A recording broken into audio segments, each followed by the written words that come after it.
What's up guys? Hello and welcome back to Bite Size Security.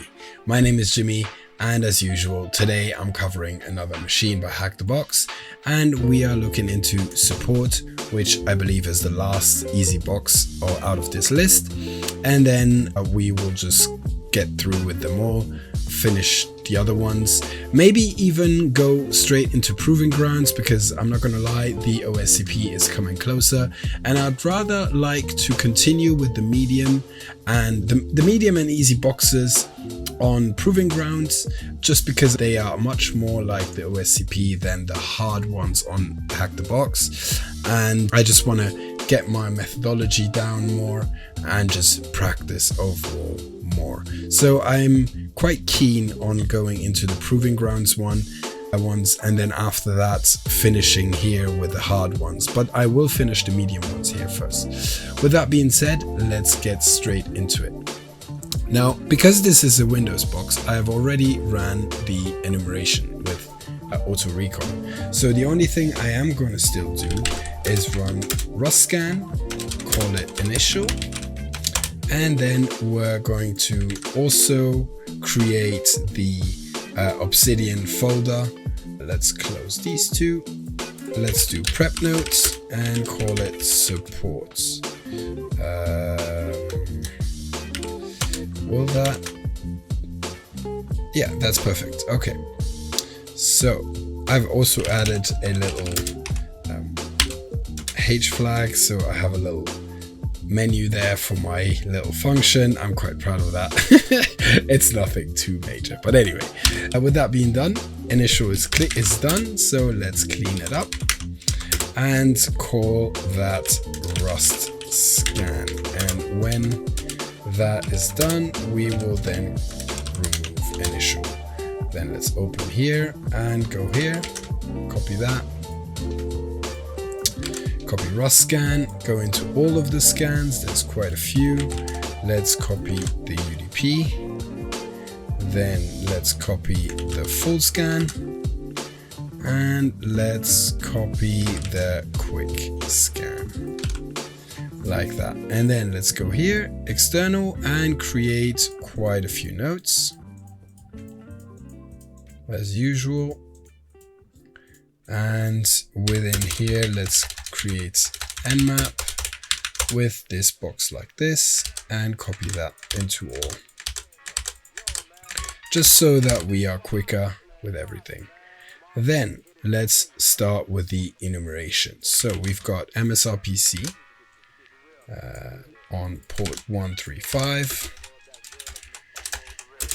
MSRPC, but that is not the only port we're doing. We're doing all of these here as well, like that. And then here, this one,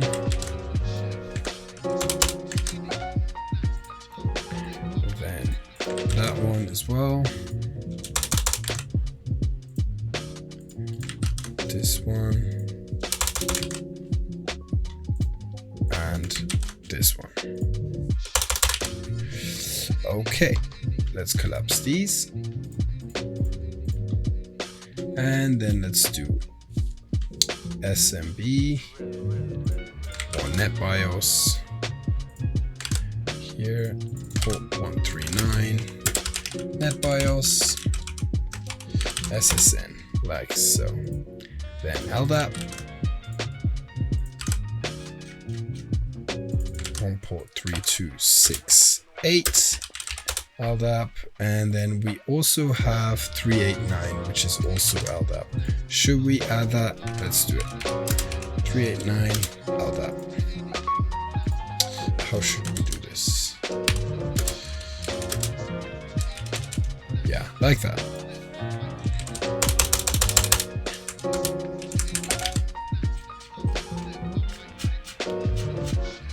Yeah, I'm not sure if I like that, but for now it shall suffice.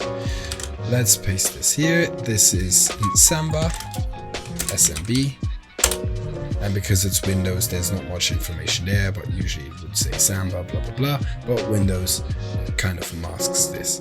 Anyway, let's go with kpassword, part of Kerberos, and that is port 464, like so.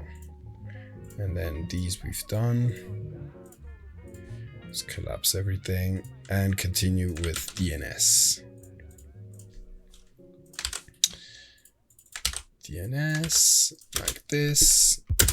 DNS. We don't have SSH. To be fair, on the Windows boxes, we almost never had SSH, if I remember correctly. WinRM, this is important. We said that we would write it down from now on. So let's do it like this. Port 5985 WinRM. For remotes, desktop remoting into the machine later, I'm sure we're going to use WinRM once we have credentials. Port 88, Kerberos. And then NTP. This is important because if there is some kind of discrepancy between the time and my system time, then Kerberos, anything to do with Kerberos will not work, which is why with Windows Active Directory boxes, the time of the system as in comparison to the machine is actually quite important. Now, DNS on UDP. Let's paste that here and take this like that. And then Kerberos on port UDP.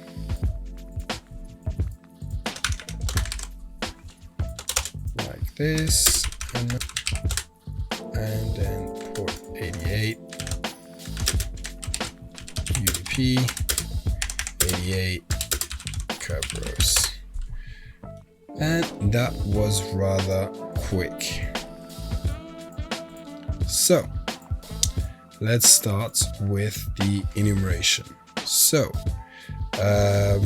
let's go with DNS. So what do we like to do on DNS? On DNS, we like to run dig. So, let's do dig. And actually, another thing that we like to do from now on when we have DNS is just add the IP and the host to the host file.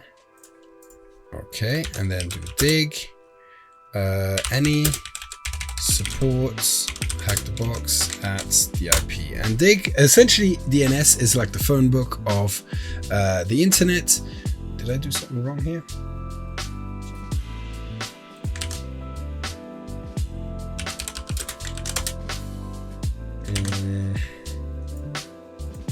Oh, I'm not connected. So, did my ROS scan find anything?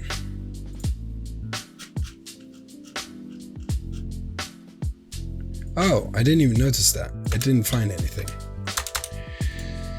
So, hack the box VPN. And then do scan. Initial. Yeah, now it should work. And then let's go into here, and that's still the same IP. While that is running, we can do dig any like that. And there it goes. Let's take this entire output. And essentially, it's like the phone book of the internet. Within the DNS file, we will have various entries. For example, this is the IP and A, and then you could, for example, have well, you have the name server. You could have text and text entry, which would then have some kind of other information, or you could have MX, which is a mail server. You could have quadruple A, which I believe is IPv6. I don't want to say anything wrong here. And then you could have a zone transfer, if so different subdomains that would be hidden within the DNS entries. But here we don't really have anything. And so let's move on. Let's move on to SMB, because I believe we had, yes, okay, so we have all of this output. Let's start with enum for Linux. Let's paste that here.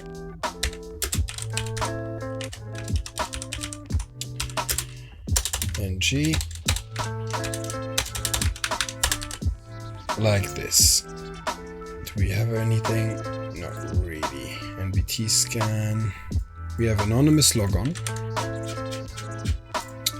So let's do SMB clients and just paste that there, but we will enumerate that ourselves. And other than that, we don't really have anything. So let's go to the terminal and do SMB clients -n-l to list. So null session and list. Take the IP and /. And as we can see there, we have these various shares. Here is it's done. So let's clean initial into Rust scan and then remove initial. And just this we can close. Take this and put it into here. The way I did it here, first the actual enumeration and then Rust scan doesn't make sense, obviously. Usually I would be running Rust scan and then do the long scans because Rust scan is much faster. It's a methodology thing, and I knew this was going to be a big Active Directory box, so I ran the script before the recon, just for the video's sake, you know. But anyway, here you have the various ports, and while that would be here, the other recon would be running. With that being done, let's collapse this and enumerate SMB. So usually when I have SMB, I like to do netexec SMB and then the IP, then -u, let's just say let's just say anonymous, any generic username, and then P, no password, shares.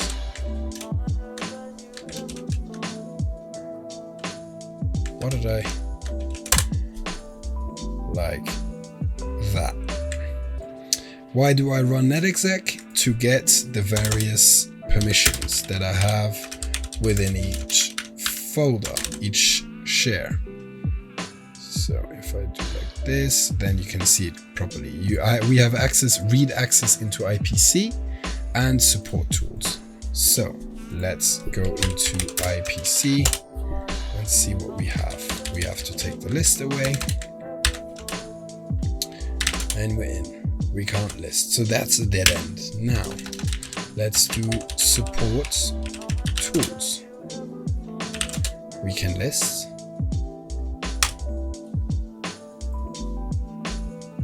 Okay. Of course, I made a little mistake here. Like this, and here we are still in general information, and I wrote netexec.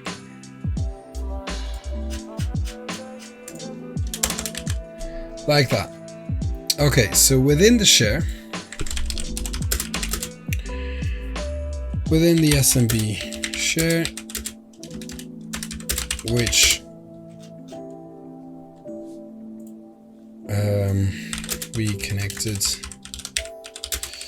to using anonymous logon, we can see various files. These are network administrator files, I would say. 7-zip, PuTTY is for remoting. Sysinternals is, well, the blue team uses sysinternals. Then we've got Windows stat, which I don't really know what it is, and Wireshark. But then userinfo.exe is not standard.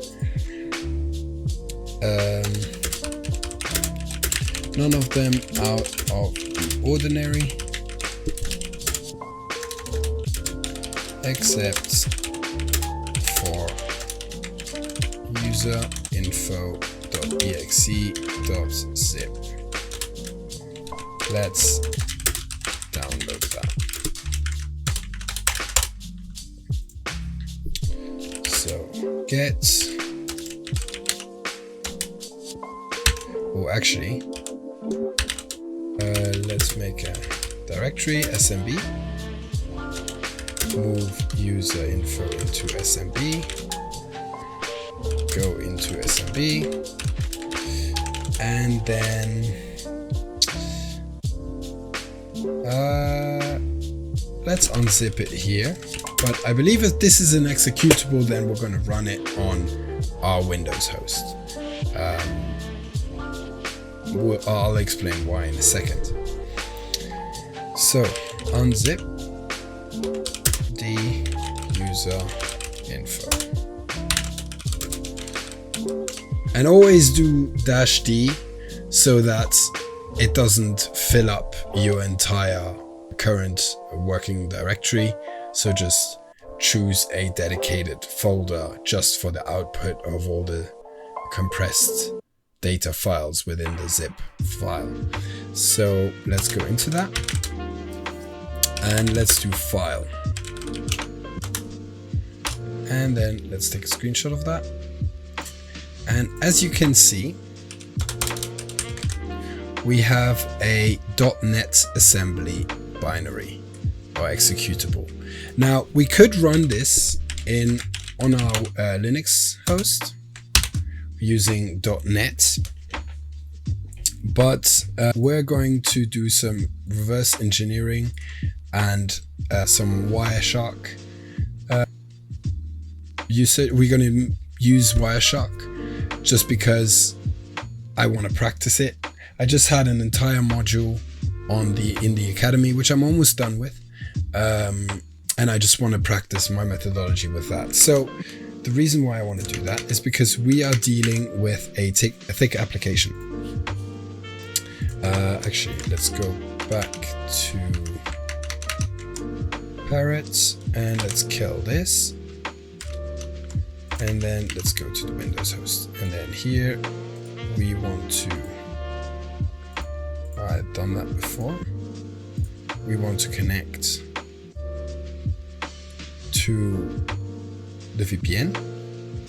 And so what we're dealing with here is obviously a thick application, and the methodology for pen testing thick applications is a bit different than, for example, a web application.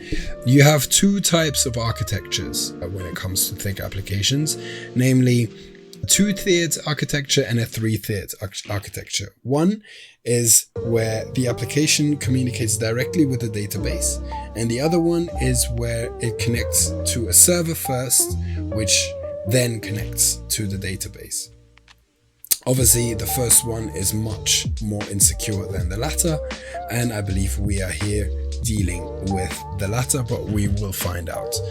The reason why I want to go on the Windows box is because, wait, let's also open this here and go into supports, external, and call this node thick application. The reason I also want to be on the Windows host is because I can reverse engineer applications here. But all of this I will explain in a second. First things first, let's add our IP to the host's file. Why do I want to do that? I will show you right away. Actually, let's go into Hack-the-Box. Do I have a file here? No.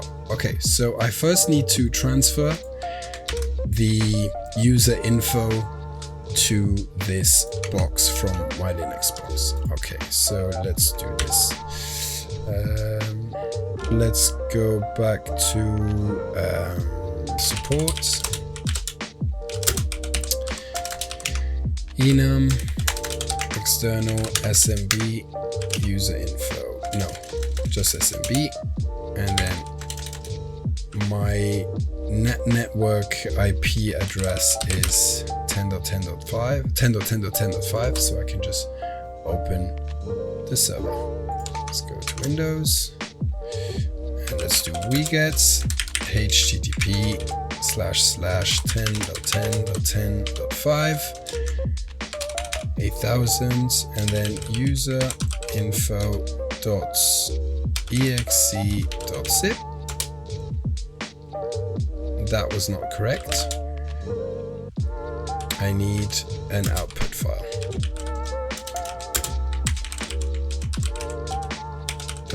.zip, like this. There you go. And then here I can just unzip it. Let's call it user info. No? Okay, let's do that from the GUI.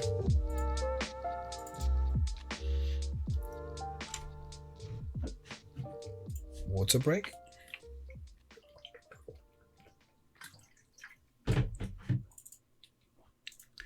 Let's extract. Extract to user info. Like so. And now that this is extracted, let's open Wireshark and see what happens if I execute this file. So,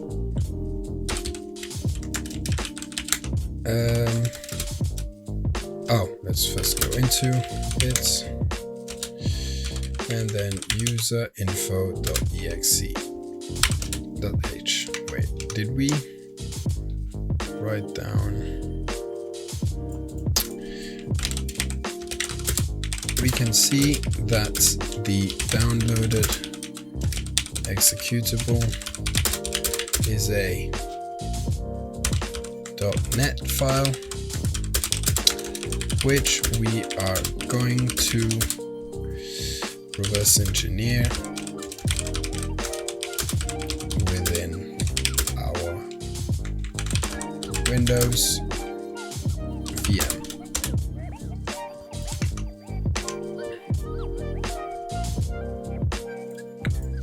Let's do user. Username.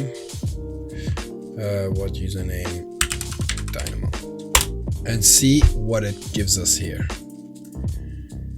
We get a DNS request. Let's just filter for DNS. The server is not operational. Oh, yes, we have to add our IP to the host file. CMD. Run as administrator. Yes. Let's go into, okay, we're almost correct here. Let's go into drivers, etc. See what we have, the host file. And then we do echo IP supports.hackthebox. And then this we're going to output into the last row of hosts.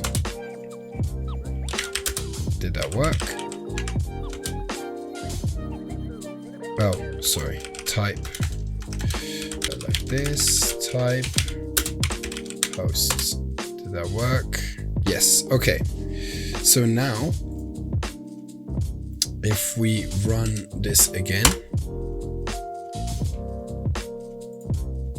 we get the same thing.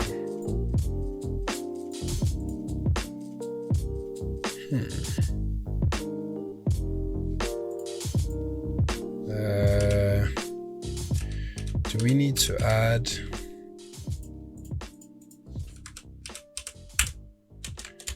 Do we need to add LDAP? Underscore LDAP dot. That doesn't sound right.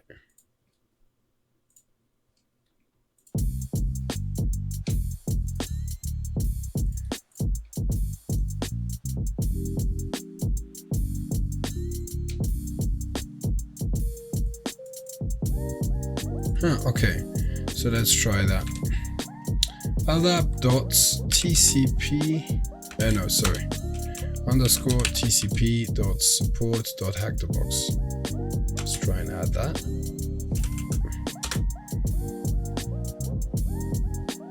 Oh, okay, I see why.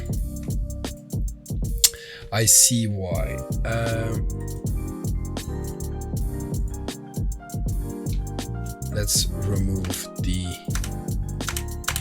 apostrophes and let's just add this to here like that and remove this. Okay, let's go into our notes and say, before we can try and analyze. Oh yeah, another thing with Thig applications is that, like I said before, the methodology is a bit different, and you first have to execute the application and see how it communicates to either the database or the server. So that is why you open Wireshark and just see what kind of requests and responses you get. I'm sorry I didn't explain that very clearly, but just so you can follow what I am doing here. I'm essentially executing the application and seeing what kind of requests it does to where. Okay, and so before we can try and analyze the application,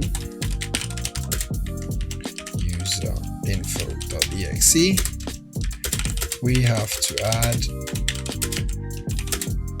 the IP to our hosts file within the Windows VM, which we have now done. Let's close this and let's try and run the application one more time.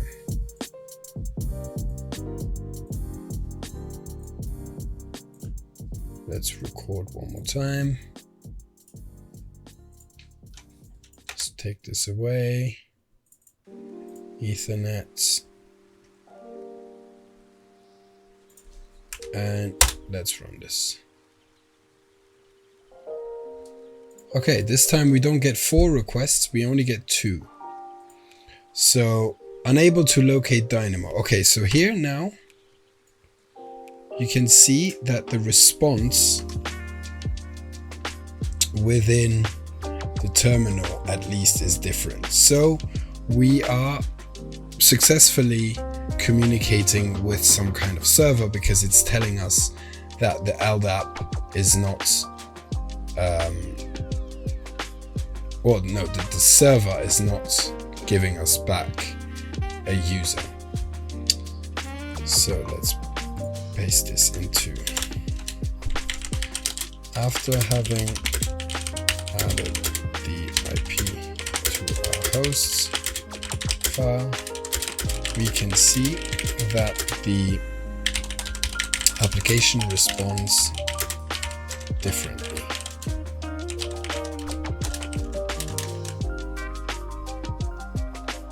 Oh, this screenshot is not very good.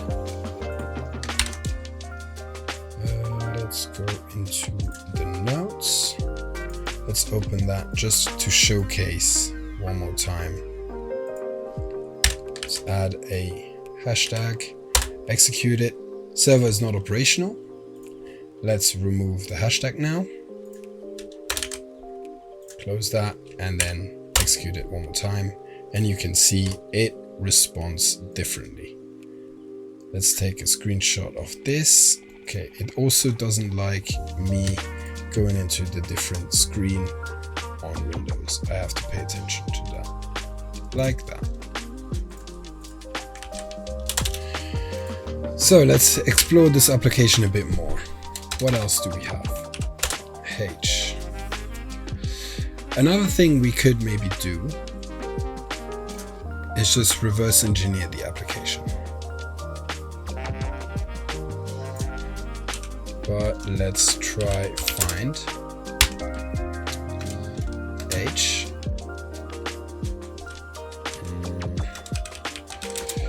First, please, and last, subscribe. Another thing about please subscribe, we are almost at 1,000 subscribers, guys. So let's make it happen. I'm counting on you. Thank you, guys. Well, we're at 900 and something within a month, and I believe that's pretty amazing. I have you guys to thank for this, and so let's make it 1,000 while we're at it, okay? Anyway, let's try and run that and see how it responds. No users identified with that query. Do we not get anything here?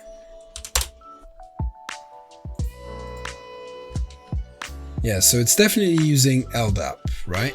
So maybe we can, and this is something I just learned within the academy, maybe we can inject, do an LDAP injection. How do we do an LDAP injection? I believe it's like this. There's various characters that you can inject, just like an SQL injection. Let's try. So let's take a screenshot of this. Let's further explore the application. See what other functions we can execute and how and what requests we get.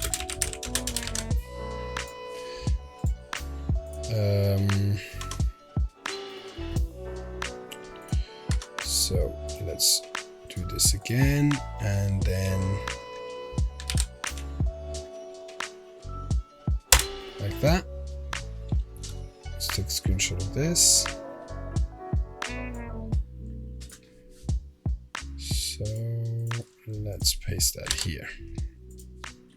And now let's do the injection.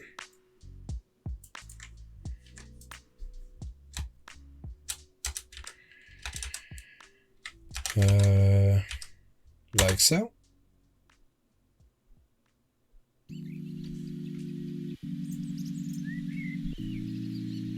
Would that work?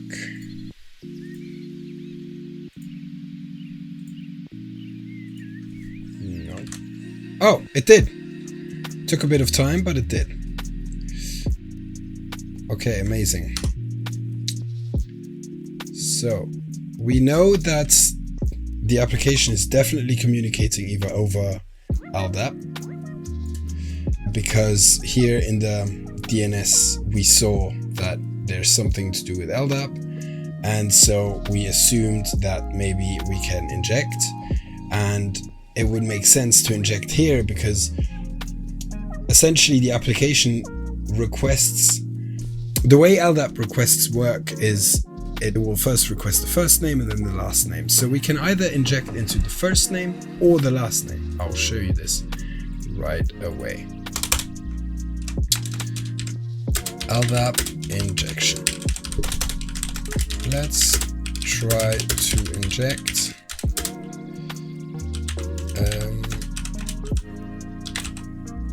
special characters into the application. Let's try with last just to show you.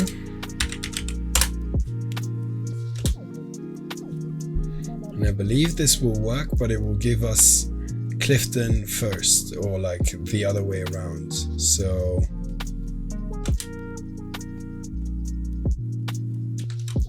whatever. Anyway, we have a couple of usernames. So let's take those and say we have gathered a couple of usernames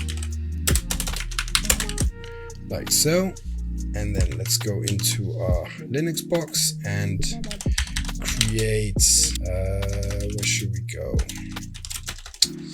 External, yes, let's do touch users.txt. We don't know how we might need that later.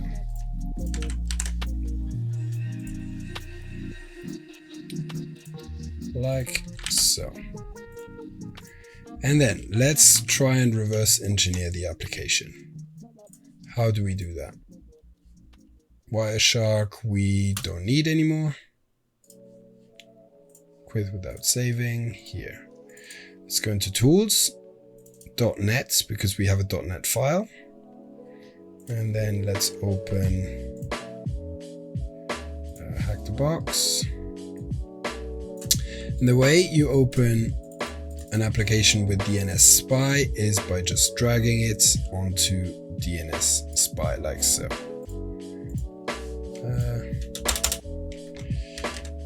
DNS Spy. Let's reverse engineer the application. And here we can see the main application, the executable. And then this here is where the main function, will be. So here you can see main. And I am not much of a reverse engineer, nor am I a huge programmer, but I'll try and make use or make sense of this executable. So you have the two functions, the main two functions that we could see.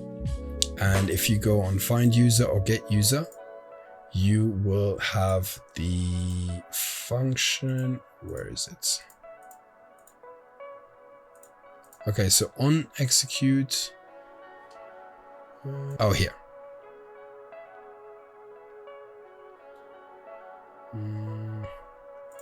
Is this it? Yeah, so here you have the find user function, which does an LDAP query for the first name and the last name. And then here you have the get user function, which again does a LDAP query and looks for the username. It gets you information about a username. So let's try and find, let's try username. I'm sure support should exist, surely.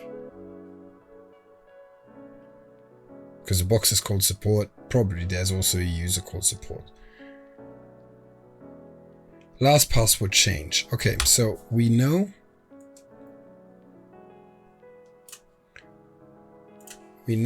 that there is a user called support. Let's go further into DNS Spy. Let's take a screenshot of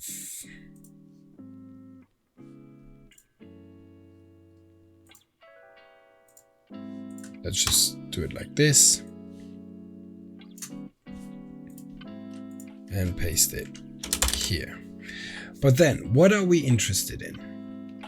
Let's go further. We have the LDAP query. What do we have here? Within the LDAP queries, we have, so this is the function for the LDAP query, which defines a variable string called password, and it assigns to it out of the class user info services, it gets a password. And then I'm very bad at explaining code, but essentially it will use that password to authenticate, of course, and then it will search using the passwords. It will search within the LDAP directory, and here we have a username.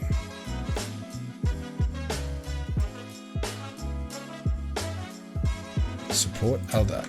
I'm guessing this is a username.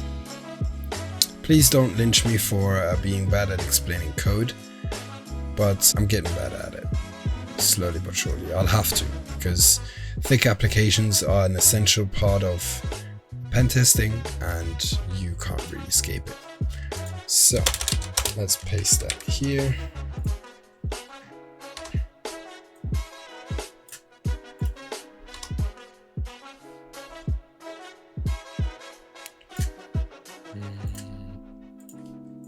So we potentially have a user. Let's try and see this password function. Okay, so it converts to base 64. We can decode this using Python. Yes, I wrote down a Python script to decode these kind of encrypted passwords. So this is the encrypted password for the user LDAP, and this is the key to encrypt it. So we can decrypt. Let's go into my nodes, password decryption here, and let's do B64 touch STB64 decrypt. That should have been .py.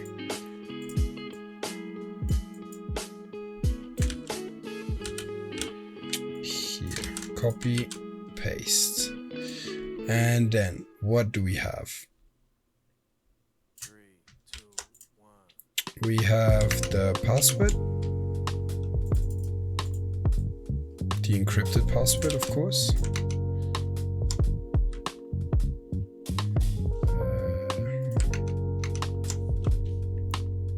Insert password here. Then we have the key, which is Armando.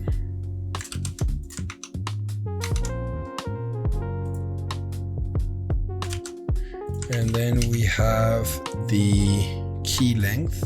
What just happened?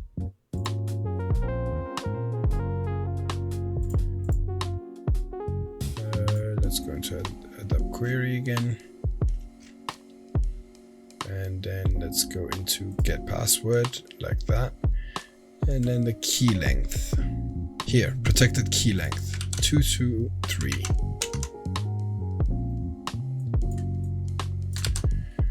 And then it will give us a result. It will do the decoding and print the results. Let's save that. Let's call it .py.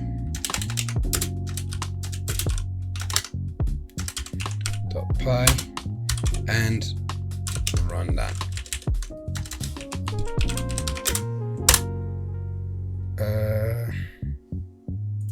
Something here is not correct. Results.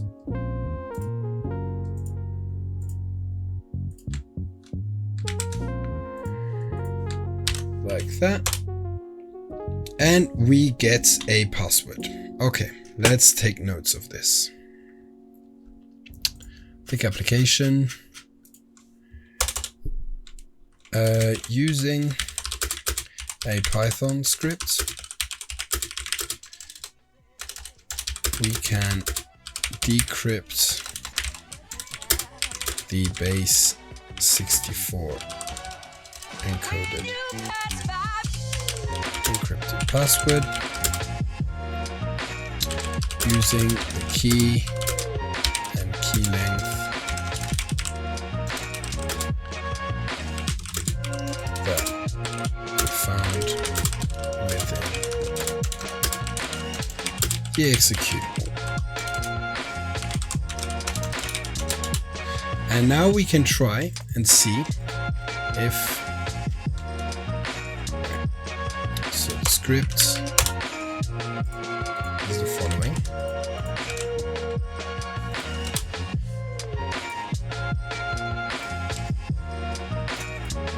And the output is this.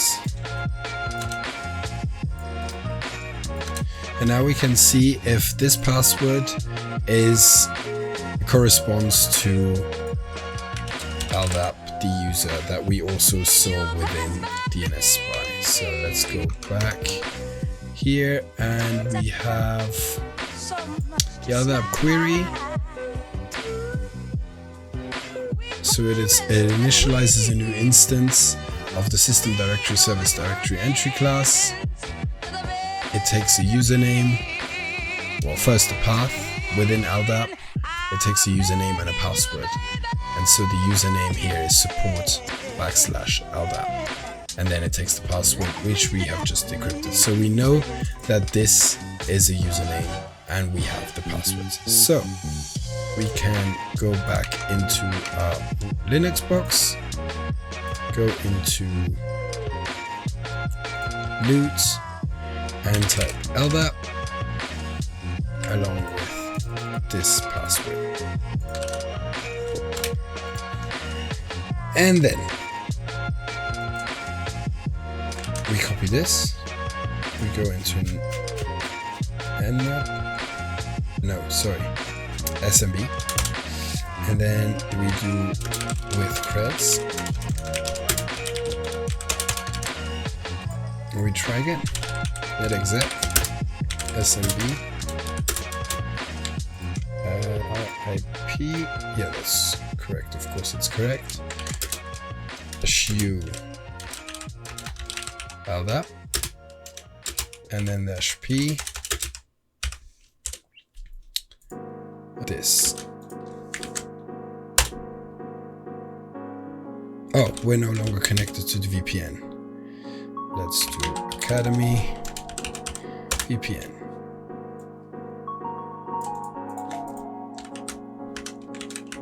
Let's go into this window, let's close this and do that again.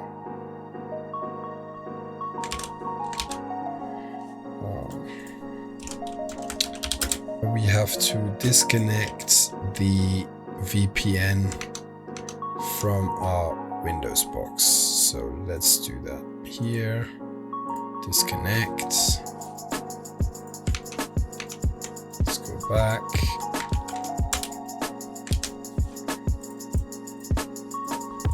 I did Academy and not Hack the Box. And there we go. So now we can do netexec,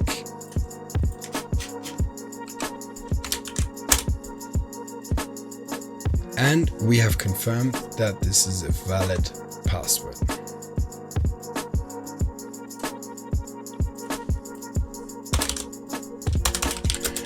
We can confirm that this is a valid set of credentials.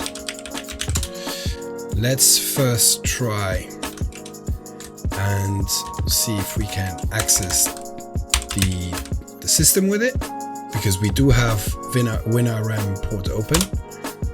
Let's see. We cannot. Otherwise it would say porn. WinRM. We cannot connect using these credentials. All right, so what can we do? We know that the user is LDAP, and we know that the application is communicating over LDAP. So this is quite common, and so what we can do is do a domain dump of LDAP. So, well, a dump of information. The application we're going to use is called LDAP domain dump, but we can dump all the information of LDAP. So we can either use LDAP search or LDAP domain dump. So we can do LDAP domain dump -h, and let's go here to LDAP, collapse this, and call this LDAP enumeration. LDAP domain dump. Correct. And then we're gonna do -u. Well, no, first the host name.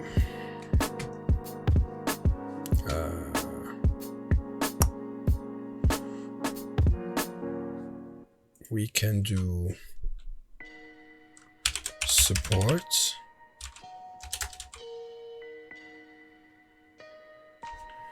Support, okay. And the IP. This would be quite weird. Front slash, but we'll see.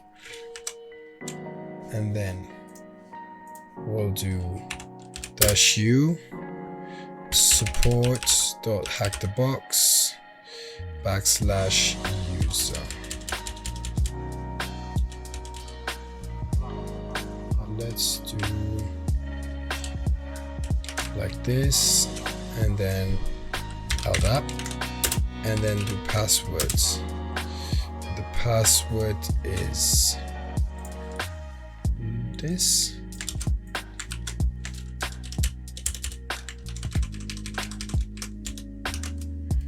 And then let's do domain name support.hackthebox. Is this correct? No. Let's take this away.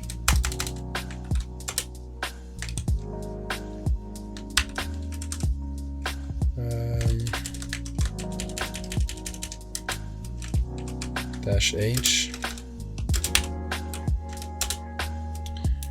Can we save all of this into a folder?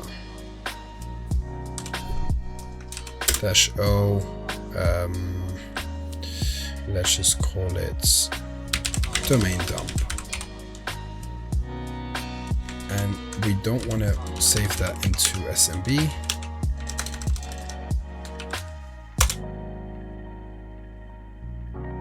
Invalid credentials.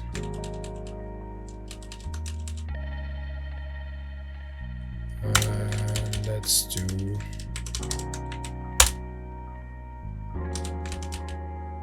so the credentials are not correct.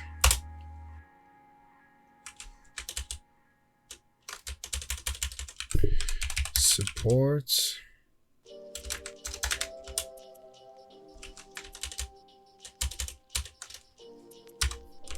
hackthebox //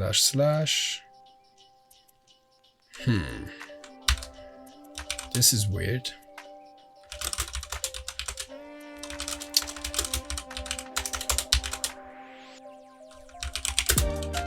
Let's open LDAP. Let's go into LDAP.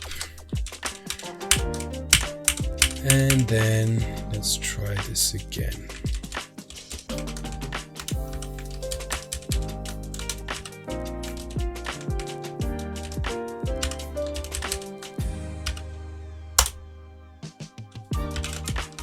Make the domain dump.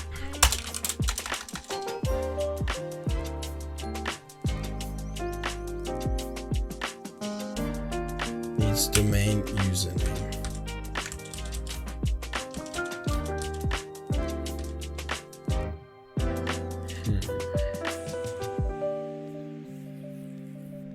So I can show you. This is my sort of cheat sheet for LDAP,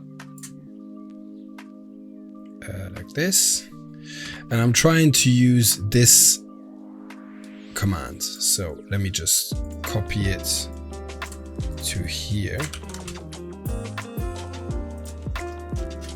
We can also do LDAP search, but first I want to get this to work. So that worked. Okay, that was easy.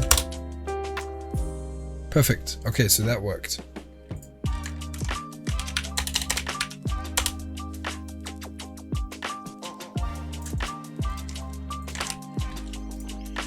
Okay, and let's go into domain dump. And we have quite a few things. So we have successfully dumped all of the information from the LDAP database. Let's now open that.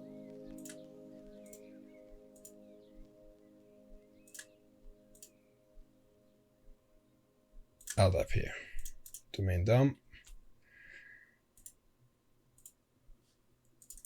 Okay, let's open this like that. Should we grep through this?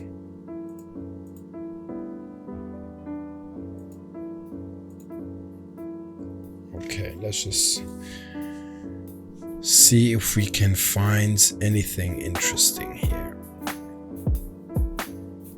How could we grep through this?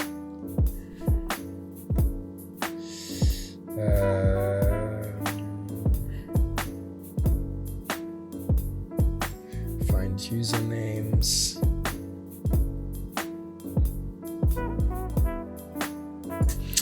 Okay, so do we know that netexec? Okay, let's see. SMB. This is a user. And before I said that we had a different response when we were looking for the support user. So maybe now we can see if this password, first of all, if there's password reusage, but then also we can grep through all of these files.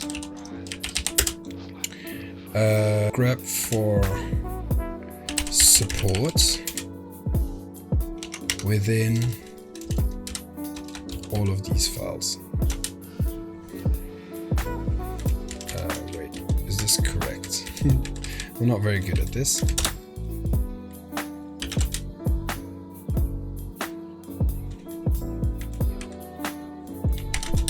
Oh, okay, here.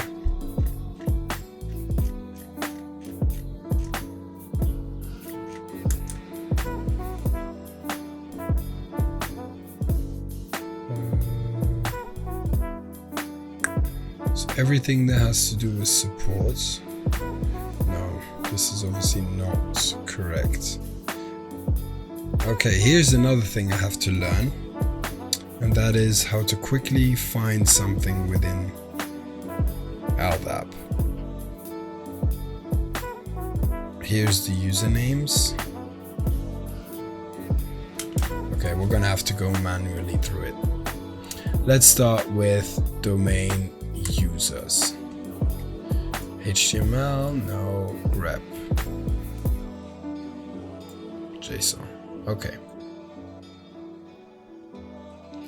We have the user Ford Victoria.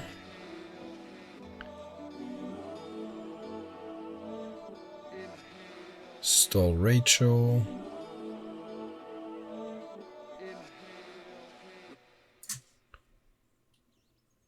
Okay, I can do this quicker. So let's do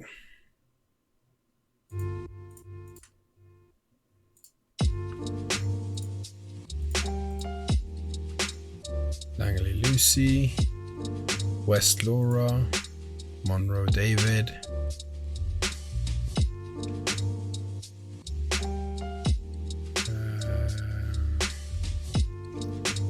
nothing. Raven Clifton, nothing.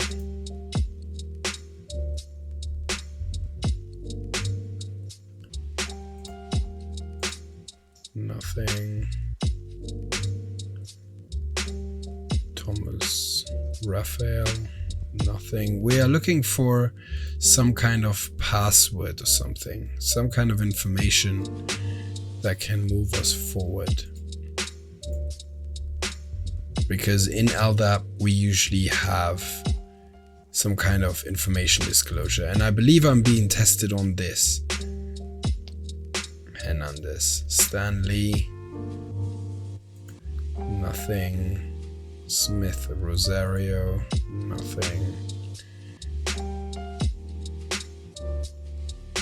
Support. There's no name here. Info. What is this? Okay. So we have got something.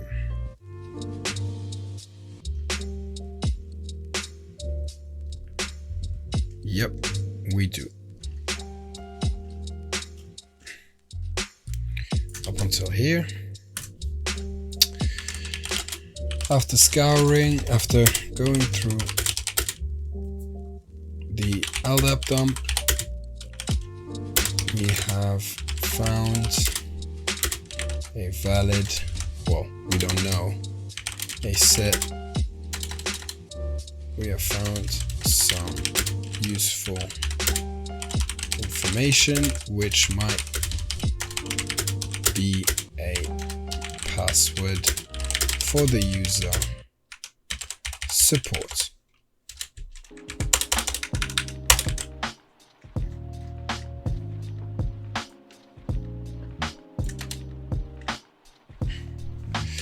Let's do how we always used to do. Snip like this.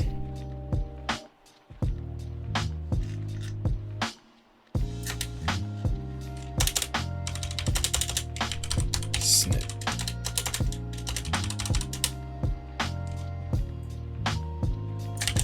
And this. Now, is this a valid password? Let's do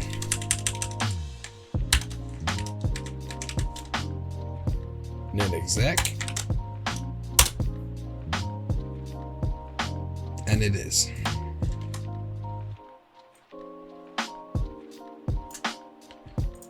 Now let's try and here.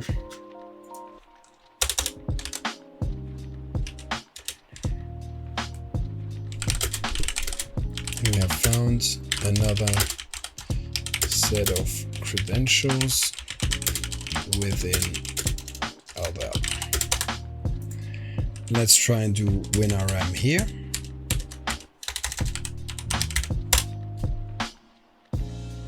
And we can log in. Perfect. So let's paste this here and connect. Evil. Well, I can just take this.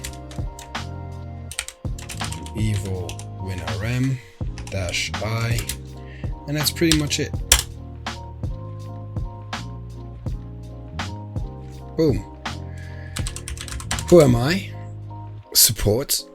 Okay, we have a foothold within the box.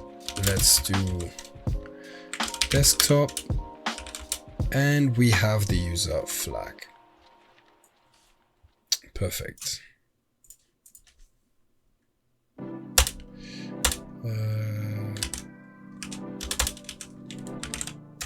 We can log in using evil WinRM. Okay, so now, given that we know we have an Active Directory system, and we have a domain joined user who is part of the following groups. Let me just copy this and analyze that. Internal, enumeration. Let's make this bigger. What groups are we part of? We are part of shared support accounts, NTLM authentication,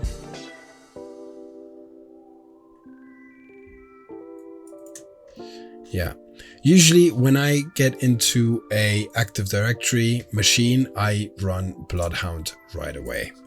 And I'm guessing this is the smart choice. Let's just run Bloodhound. So open Bloodhound. No, sorry. Of course, we first have to gather the information. Let's go into my notes. Active Directory. Deeper down the rabbit hole. Credentialed enumeration. Here.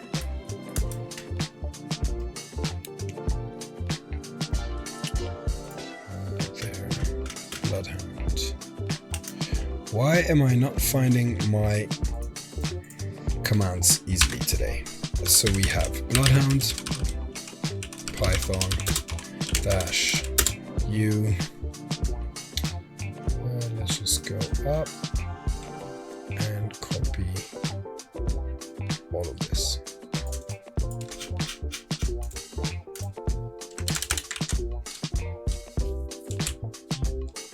And then we do dash ns and dash d support for Hack the Box and see all. This was not very clever because we've done it within the wrong directory. Let's go back. Let's take some notes. I'm a bit all over the place, but that's okay. Let's run Bloodhound.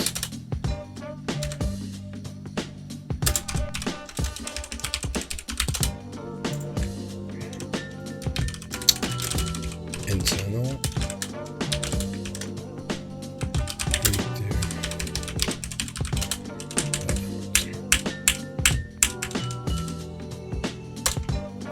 Like this.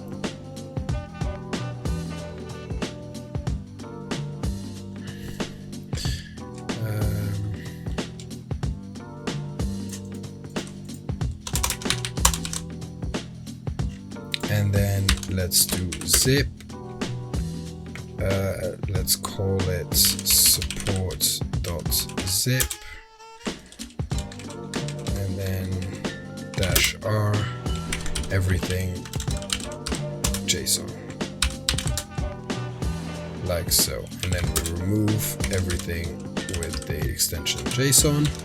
And we have a very clean support.zip. We move that into Bloodhound. Support into Bloodhound like so. And we go inside of there. And then we do open Bloodhound. This is a function that I have within my hosts file. My config file, I mean. And here we can now upload data. Workspace, Hack the Box, boxes, supports, enum, internal, Bloodhound, support.zip.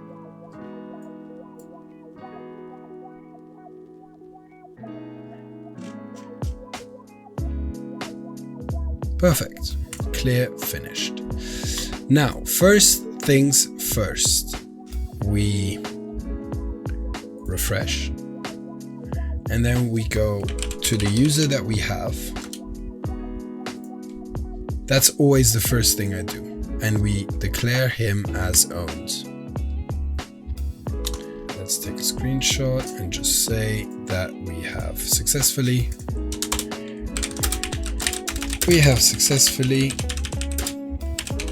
uploaded the domain information into Bloodhound. Let's now enumerate.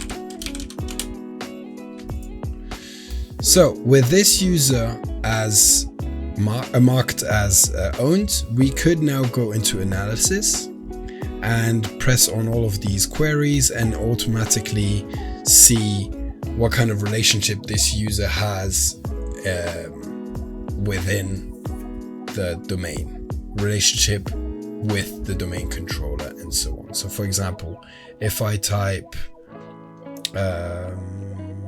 shortest path to domain admins from owned principals, so the user can remote into the domain controller and then do DC sync. But I don't believe for that we would have to have the permission to create a user, and I don't believe that we have that. Let's go back into our nodes and see what kind of permissions we have. Let's go first into the node information for support and then press on our user. Let's go. So the properties. We have first degree memberships.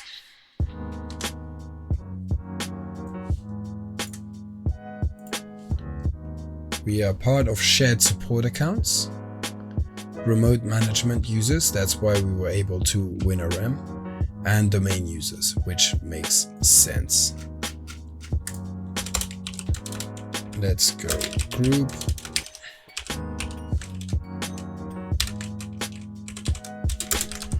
Enumeration, like so. Then unrolled group. So this is like secondary degree memberships. So we are part of domain users and they are part of everyone. And then here, the circular membership. This one can be ignored. Then foreign group, none. Then outbound object control. This one is interesting because this means that the group that we are in has some kind of relationship to other groups. And as we can see, we have generic all permission to the domain controller. Let's go on help and see what this means. The members of the group shared supports accounts have generic all privileges to the DC support computer. This is also known as full control. This privilege allows the trustee to manipulate the target object however they wish. Interesting. Let's definitely take a screenshot of this.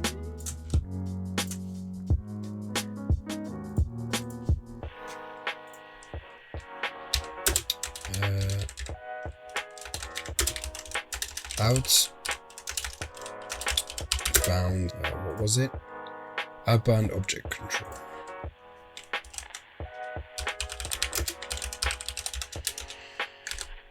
Like so. Okay, let's see how we can, or what we can do with this. So full control of a computer object can be used to perform a resource-based constraint delegation attack. Okay. So if you guys don't know what a delegation attack is, let's try and explain this. In one of my previous videos, I explained both the curb roasting and ASRope roasting attacks using a funfair analogy. And I will go back to that funfair analogy now and try and explain what delegation attacks are. So, quick refresher, the Kerberos protocol depends on a ticket granting system. And essentially, you as a user get a ticket to have access to various services. And I explained in the past that with the funfair analogy, essentially you come to a funfair, a fun park, and you get a wristband or a little box at the entrance of the park.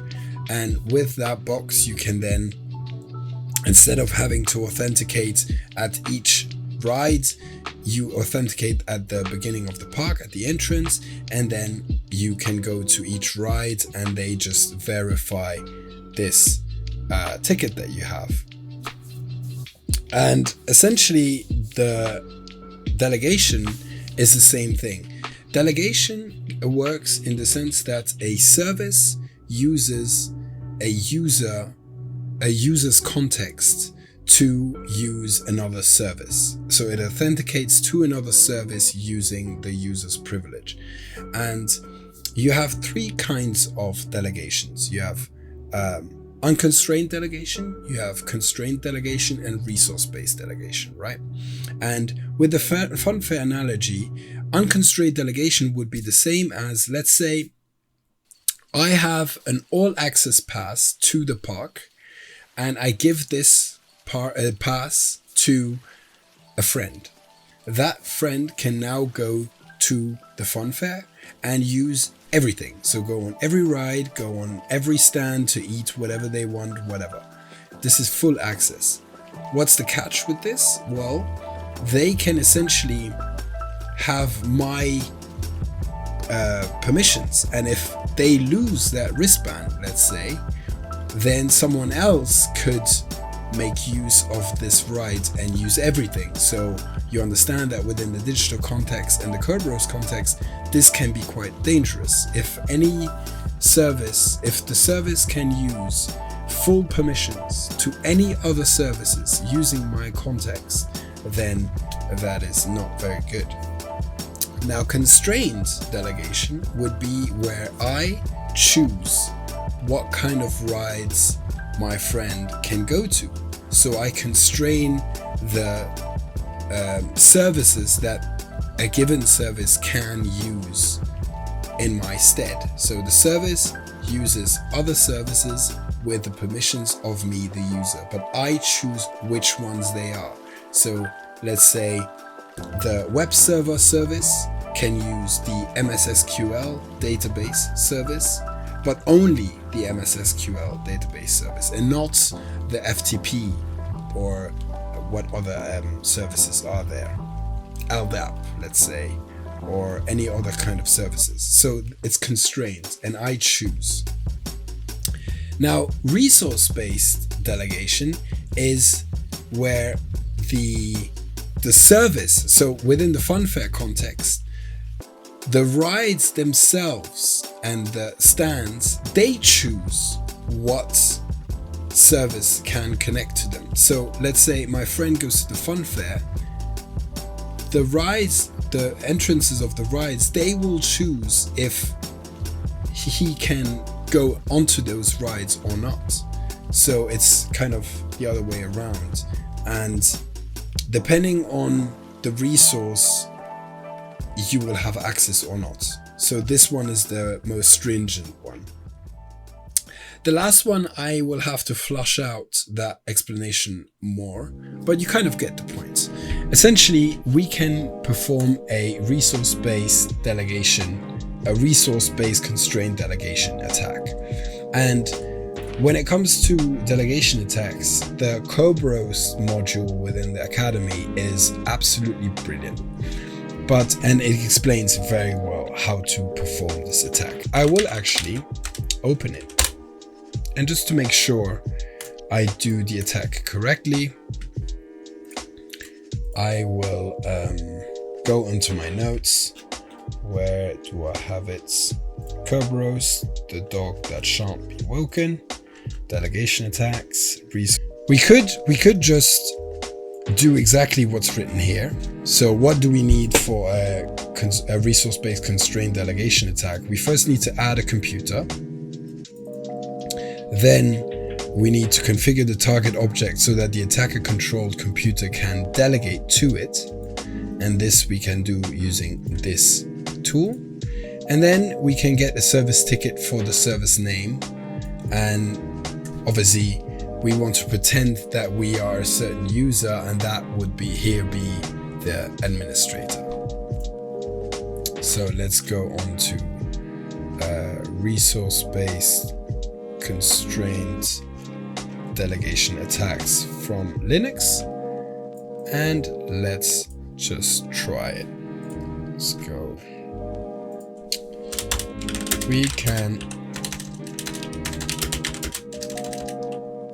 We have a full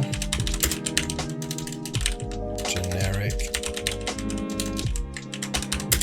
access. Let's just take the help here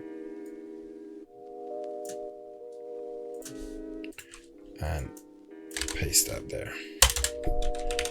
Let's try to exploit this.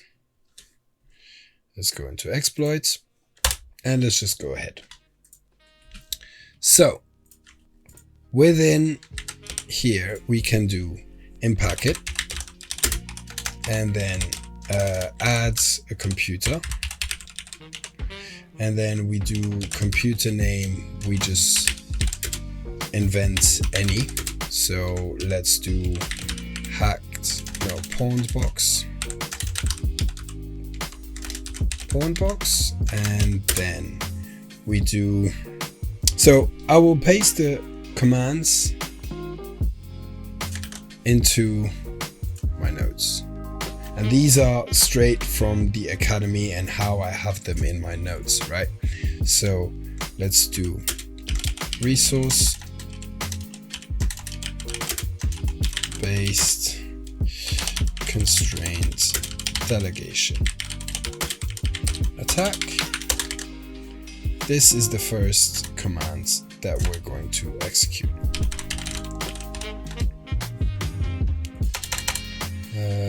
Here we're going to do pawned box, and then computer password. We're just going to add any type of password. So we're going to do password 123, and then the IP, we're going to take our own IP like this. Then here we're going to do support.htb, and we're going to add LDAP. Let's see if this works.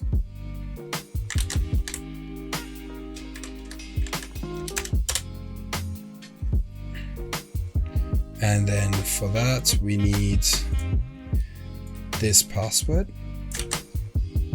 and let's say credentials, just so that we don't constantly have to go to loot like that, and then here like this. Successfully added the machine to the pawned box with the password 123. So that worked. Now we need to use the RBCD tool. So we go into my tools and go to RBCD attack. And then here we can do Python 3 and then DC IP. So for the DC IP, we're going to put our IP of the domain.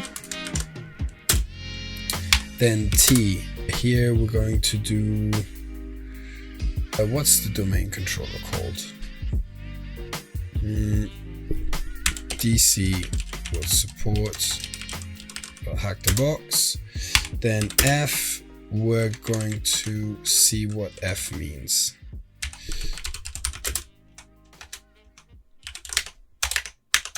RB, like that, -H. F is the computer name. So let's do pawned box. And then we did support.hackthebox /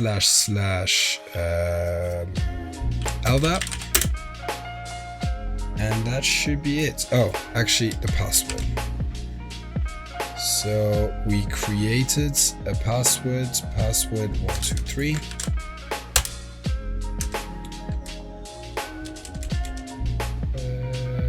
Name IP is not defined. DC IP.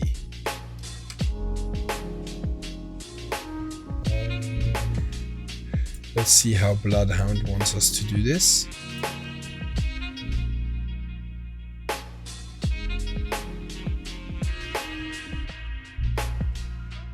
Completely different.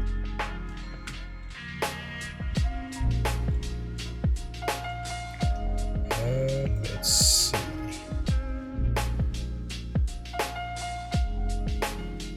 Oh, no. Okay. It doesn't want this password, of course. It wants the actual password. The one we have here. And let's try that. Okay, but this is still wrong. So instead of TCP IP, oh, I'm an idiot. .py, like this. That worked. is wrong here.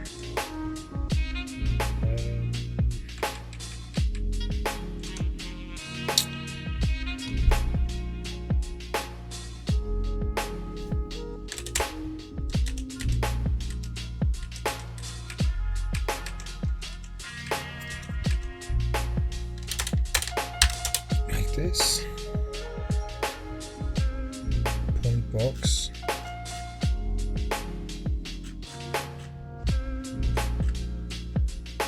Yeah, okay, that was correct.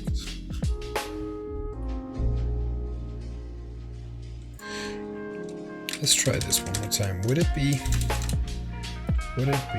Would it be? Would it be? Support LDAP and password 123. Could that be?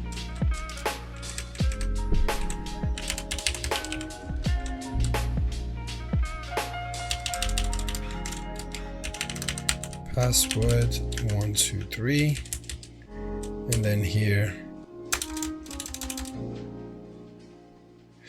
Oh, I think I know. Add computer. This is not LDAP, it's support. Okay. I'm an idiot. I went with the wrong credentials. Why am I doing it with the wrong credentials? Okay. Now I know. So I took the wrong credentials. I don't have the support credentials written here, and I didn't even notice. So let's go into NetBIOS. No, LDAP, where we found them. And let's copy them from here to loot, and then let's go into exploits, and of course this was never going to work because we had the wrong user. Support password account pawn box already exists. Okay, I'm gonna have to create another a computer hackbox, like that.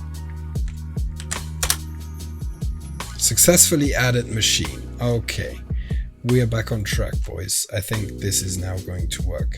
So now we're going to do Python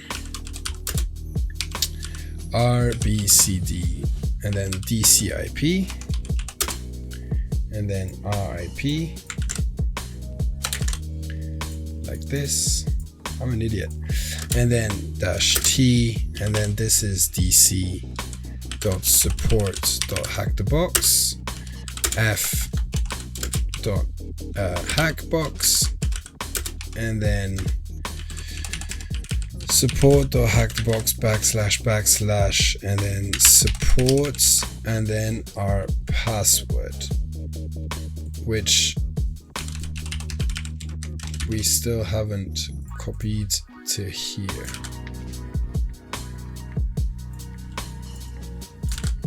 Like so.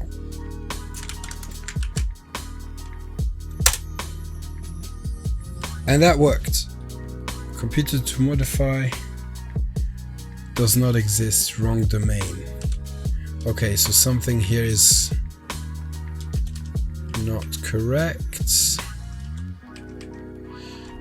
Using support HTTP account with passwords. LDAP bind okay. User not found in LDAP. Let's just say. Okay, so that worked. Nice. Yes. Okay.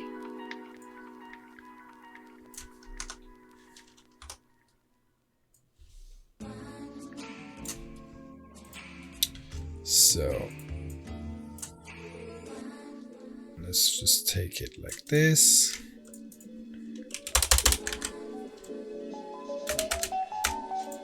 And then what did we type before? This.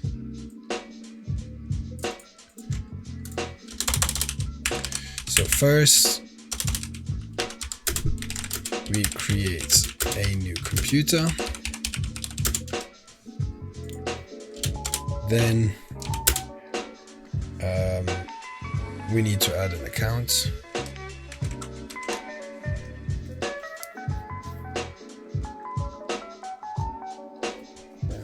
So we add an account to this computer, and then now comes the third part. We use another Impacket tool, Impacket, and then get st,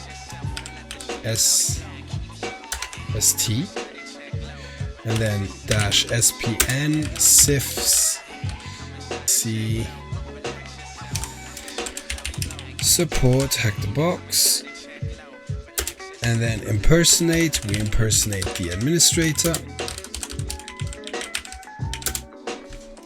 Let's write that in capital because we never know. DC IP, we give the IP, and then we say support dot hack the box, and then the computer hack box, and in there we created a password before, which was password 123.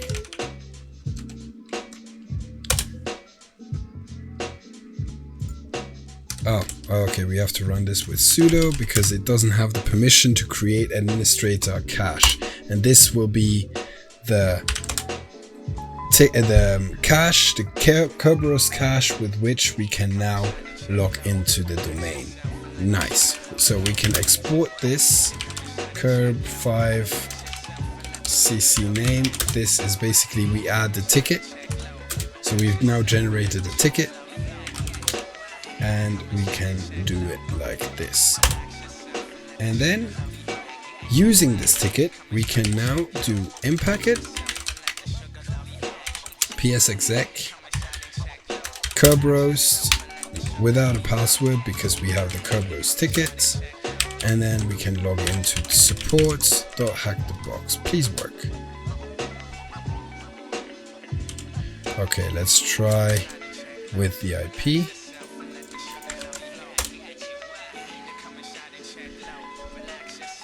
Huh. Okay. Let's go. Okay.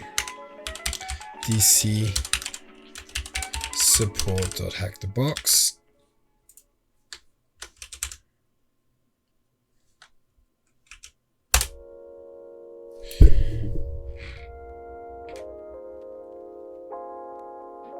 Yes. Okay. We have successfully. Oh my god, this is great. We have successfully logged in and exploited a resource-based constraint delegation vulnerability. God damn, I'm happy. Wow. That was a lot harder than I would have hoped. Damn. Users. Their administrator. Who are we? We are root. We have successfully pawned support. Nice. There. Let's go into desktop. I'm always so happy. There you go. All because we didn't pay attention and made a mistake with the user. Let's say now here in loot we can do this, and then in exploit let's just write we retrieve the Kerberos ticket, and that we did like so.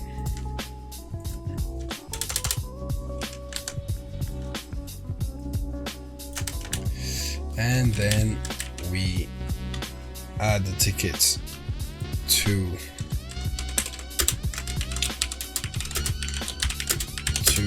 KRB5cc name. So that's adding the ticket to an environment variable so that we can just use that ticket. So essentially, if you were to then write klist, how does that work again? Isn't it klist? No credentials. Okay, let's do klist here. Okay, there you can see the ticket. We can have a ticket for the administrator, and that's how we connect it. I cannot do it in the bottom because a ticket is only within this environment. So that's tmux session. But yeah, we are root. Then we connect as administrator.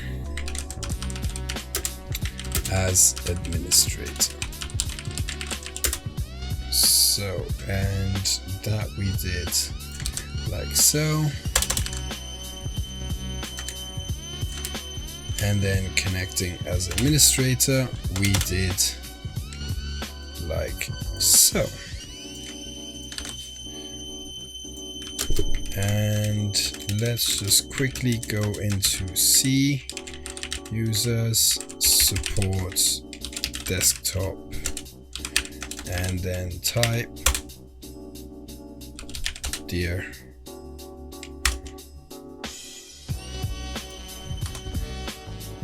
And here as well we had the user.txt, but we didn't paste it into loot. So that was support. What did we do? We enumerated the machine, found an anonymous a share on SMB that we could do anonymous login to. So we did, we connected to it. We found a file share share that was called support tools, logged into that, found a couple of network administration tools, except for one, which was called user info. So we then used a Windows reverse engineering box, which is the following here, to reverse engineer the binary like so. And inside of that we found a password. We found that the function was requesting a password to log into the LDAP domain, so to the domain via LDAP. So we checked out the password function and we found an encrypted password that we were able to decrypt using Python. With that, we were then able to get some kind of domain access with the user LDAP. Given that we then had credentials, we were able to dump all of the information from the LDAP database, because within Active Directory, LDAP has all the information, and so we just queried it using a tool called LDAP domain dump. Within this dump, we looked for all of the information for all users, and this is something that I'm going to have to practice, how to quickly, efficiently query LDAP, just like IPsec does. Insane. And we found another set of credentials, support, and its password. So for the user support and the password. With those credentials, we confirmed that this was the user.txt file user. So we not only connected via evil WinRM, but we also ran Bloodhound to get a proper view of the entire domain. We then noticed that the user support is part of the shared support accounts group, which had generic all permissions over the domain controller. So with that permission, we were able to then perform a resource-based constrained delegation attack, which took us a bit of time, but in the end we managed to get it done. And with that, we got root and logged into the domain and got the root text file. This has been Bytesize Security. Jimmy, as usual, with the box support. Please subscribe. I see a lot of you are not subscribed. So, but thank you for the support. Thank you for watching. This video has been a bit longer, but that's okay. And yeah, I'll see you guys in the next one. Wish me luck for OSCP. I'll see you guys a few times before the exam, but it's coming closer. But anyway, with this, I'm up. Peace.